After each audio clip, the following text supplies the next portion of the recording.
Most people quit, not because they failed, but because they believed failure meant it was over. What if I told you that the moments you feel most lost, most behind, most defeated, are actually the moments you're being prepared for something bigger? Stay with me, because once you understand what failure is really doing to you, you'll never see your struggles the same way again. Most people have been taught a quiet lie, repeated so often that it feels like truth. If you're failing, you must be falling behind.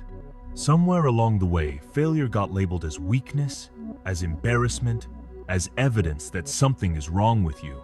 And because of that lie, millions of people stop.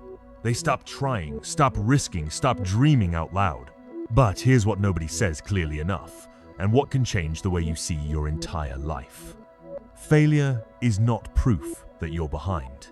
Failure is proof that you're actually trying. It is evidence of movement. It is the sound of friction between who you are now and who you are becoming. And if you really let that sink in, it changes everything. Think about it honestly. If you were truly falling behind, what would your life look like?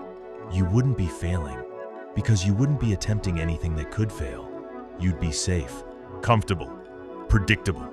You'd be doing only what you already know you can do. No risks, no stretch, no discomfort. There would be no rejection letters, no missed goals, no awkward first attempts. And from the outside, that might look like stability. But on the inside, it's stagnation. It's the slow, quiet death of potential. Failure, on the other hand, only shows up when you're pushing past what's familiar. It only exists when you step into the arena. You cannot fail at something you never try. Look at a child learning to walk. They fall again and again, sometimes hundreds of times, before they ever take confident steps. But no one stands there and says, "This child is failing at walking. Maybe they're not meant to walk." No one compares them to another baby and says, "You're behind in life." Every fall is understood as progress. Every stumble is proof that they're learning. And yet, somehow, when we grow up, we forget this logic. We expect mastery without practice, success without struggle, confidence without experience. We forget that falling is not the opposite of moving forward. It is part of moving forward. Thomas Edison is one of the most quoted examples, but not because it's cliché, because it's true. Before he successfully invented the light bulb, he failed thousands of times. Thousands! Imagine the noise in his head, the critics, the doubts, the temptation to quit. Yet, when someone asked him about his failures, he famously said he didn't fail. He simply found thousands of ways that didn't work. That response wasn't arrogance. It was clarity. He understood that each failure meant he was closer than he was before. Each failed attempt narrowed the distance between him and success. If he had stopped after the first 100 failures, history would call him average. It was his willingness to continue failing that made him extraordinary. Now bring this closer to your own life. Think about the moments you feel most behind. The business that didn't work. The exam you failed. The relationship that ended. The job application that was rejected. Those moments hurt, not because they mean you're incapable, but because you cared enough to try. Pain is often proportional to effort. You don't hurt deeply over things you never invested in. And that pain can trick you into believing you're losing ground, when in reality, you're gaining experience, resilience, and clarity. The failure itself isn't the problem. The meaning you attach to it is. Consider J.K. Rowling. Before Harry Potter became a global phenomenon, she was rejected by multiple publishers. She was broke, struggling, and dealing with personal loss. By every shallow metric, she looked behind.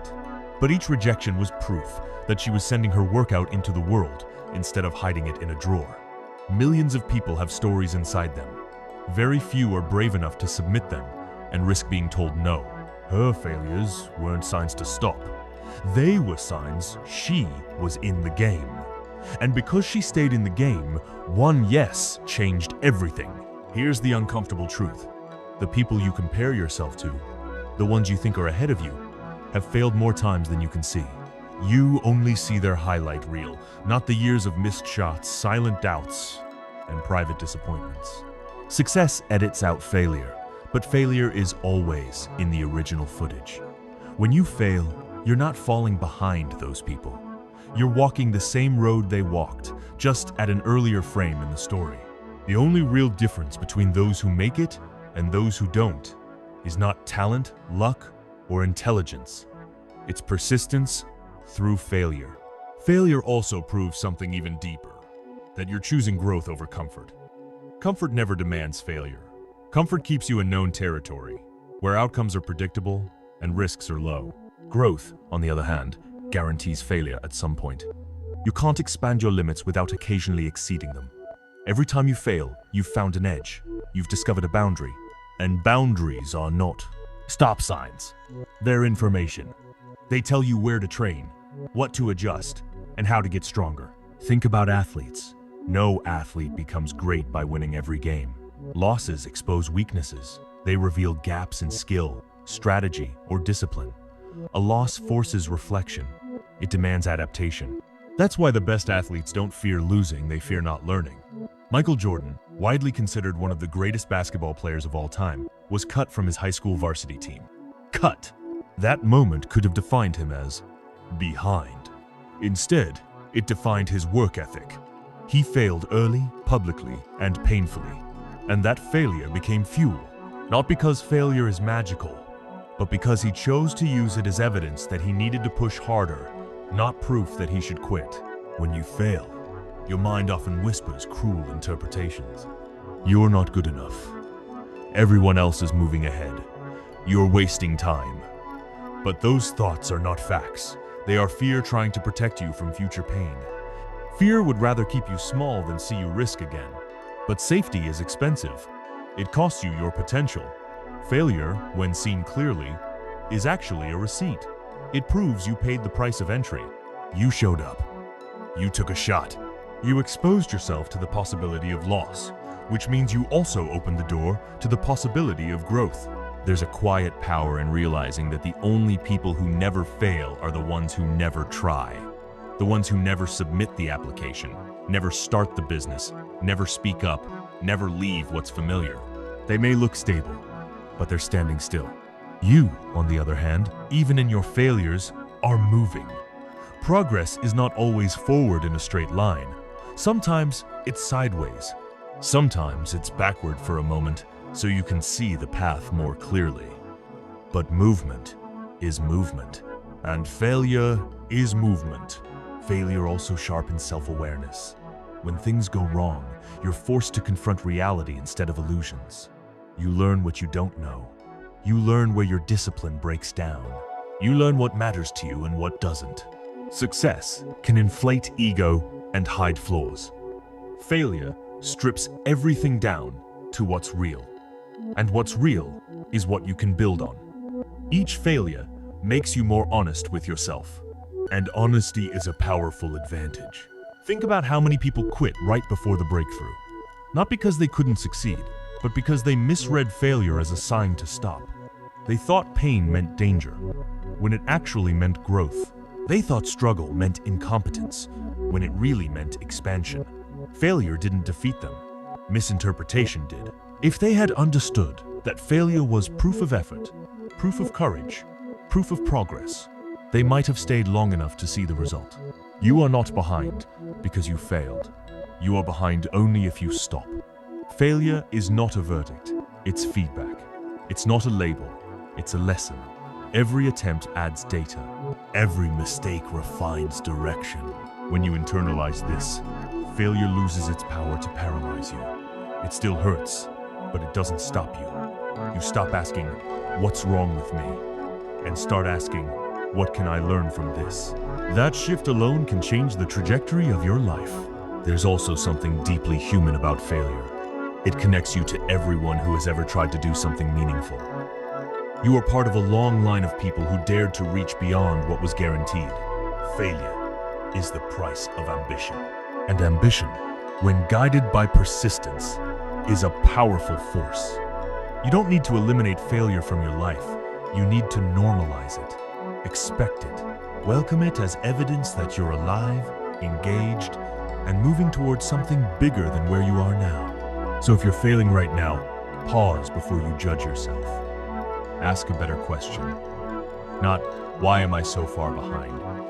But, what does this failure prove? And the answer, if you're honest, is this. It proves you tried. It proves you stepped forward when it would have been easier to stay still. It proves you are in motion. And motion, even when messy, is always closer to success than standing still. Keep going. Not because success is guaranteed, but because stagnation guarantees regret. Let your failures remind you that you're not watching life from the sidelines. You're in the arena. You're learning in real time. You're building something through effort, not fantasy. And one day, when the results finally show, the same failures that once made you doubt yourself will be the proof that you earned it. Success has a strange way of hiding its true curriculum. From the outside, it looks clean and polished, like a straight line from effort to reward. We see the promotion, the applause, the money, the confidence.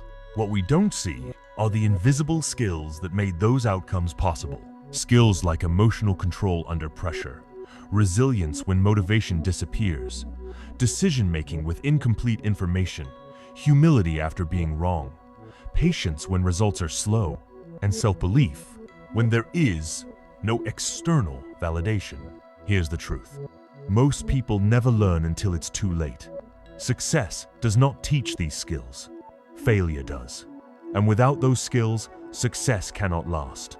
Failure is not just an obstacle on the path to success. It is the training ground. It is the place where the real education happens. Success rewards outcomes, but failure trains character. Success celebrates results, but failure builds capacity. When things go right, you enjoy them. When things go wrong, you are forced to grow. And growth is not optional if you want something meaningful. It is demanded. Think about how people imagine success. They imagine confidence appearing once they win. They imagine discipline becoming easy once results show. They imagine clarity arriving once the path is proven. But in reality, it works in reverse. Confidence is forged when you fail and keep going anyway. Discipline is built when there is no reward yet and you still show up. Clarity comes from mistakes, not perfection. Failure teaches you how to stand when success is not holding you up. Consider how emotional control is formed.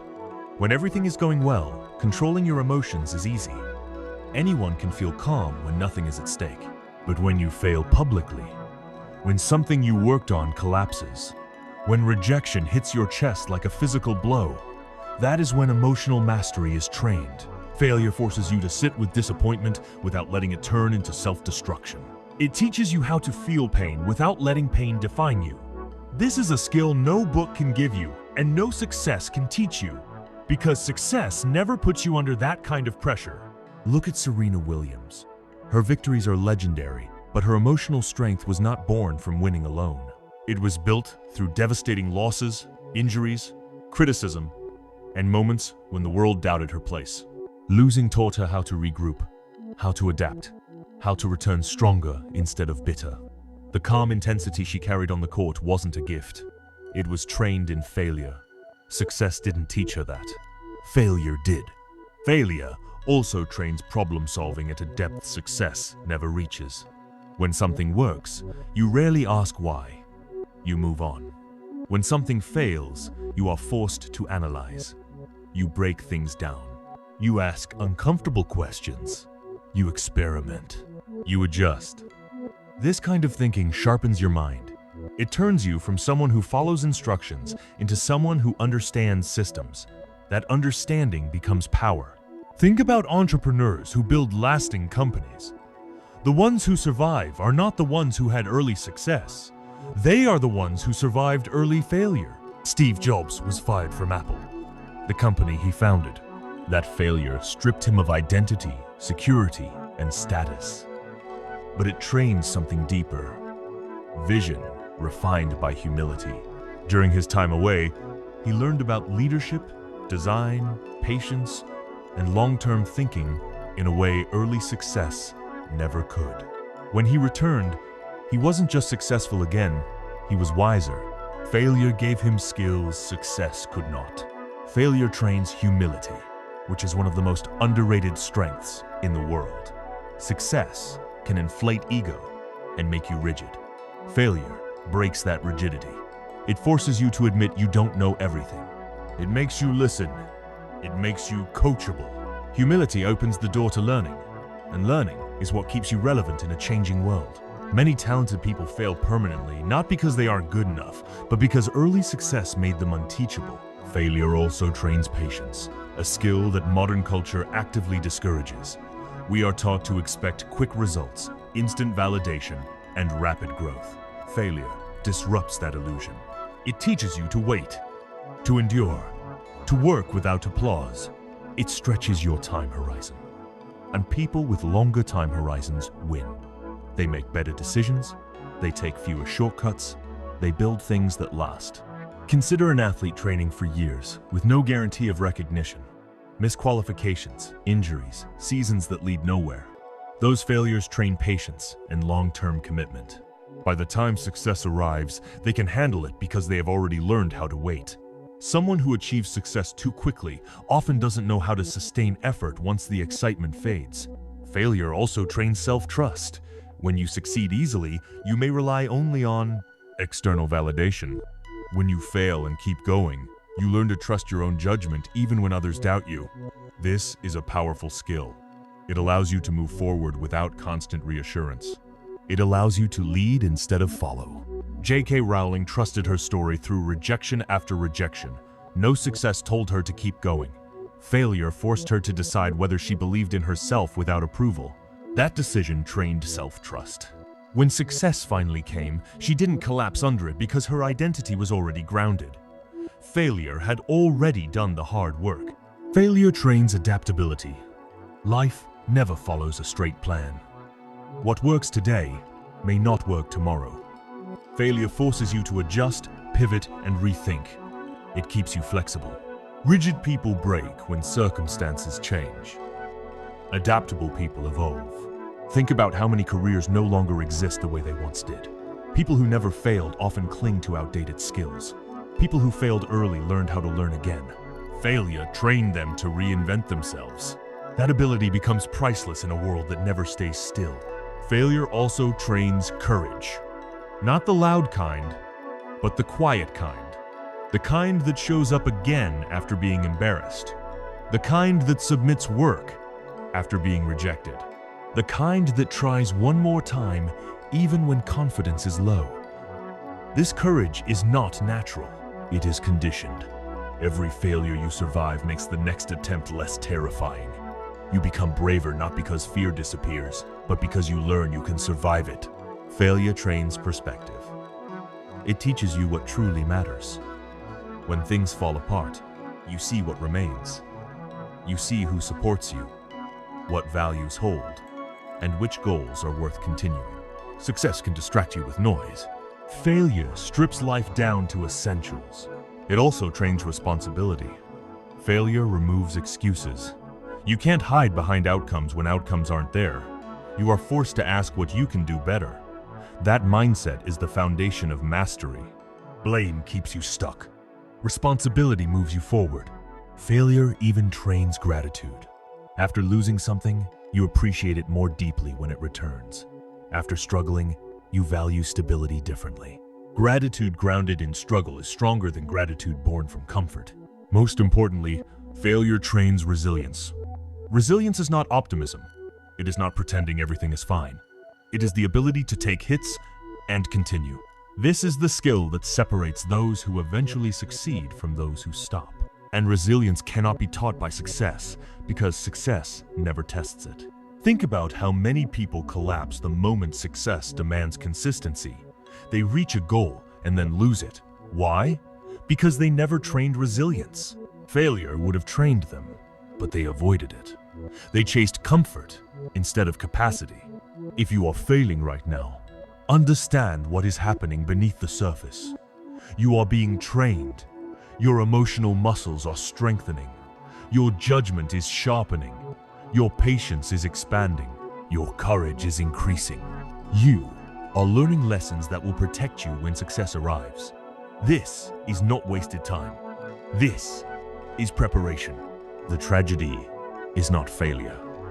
The tragedy is refusing the education failure offers. The tragedy is quitting before the training is complete. Every skill you admire in successful people was forged in moments they did not post, celebrate, or enjoy. So, stop asking why failure is happening to you. Ask what it is teaching you. Ask how it is strengthening you. Ask which skills it is building that success will one day demand from you. Because when success finally comes, it will not slow down for you to learn. It will expect you to already be ready. Failure is not your enemy. It is your instructor. And if you stay long enough, if you listen carefully enough, it will teach you everything you need to know to handle the life you say you want. So, if you're standing in a season where nothing seems to be working, where every step forward feels heavy and every effort feels unseen, I want you to hear this clearly. You are not broken, you are not behind, and you are not wasting your life. You are being trained. Right now, in this uncomfortable space, you are developing the strength, awareness, and resilience that the future version of you will depend on. One day, when success finally arrives, it won't feel overwhelming or fragile because you will have already learned how to stand without it. Stop waiting for confidence to appear before you act. Confidence is built by action, especially after failure. Stop waiting for clarity before you move. Clarity comes from movement, not comfort. Take what you've learned from every setback, every disappointment, every moment you wanted to quit, and use it today. Adjust your approach, refine your effort, and step forward again stronger, wiser, and more grounded than before. You don't need to be fearless. You just need to be willing. Willing to try again, willing to learn, willing to trust that this struggle is shaping you for something meaningful. Let failure remind you that you are alive, that you are growing, and that you are capable of more than you think. Keep going, not because the path is easy, but because the person you are becoming is worth it.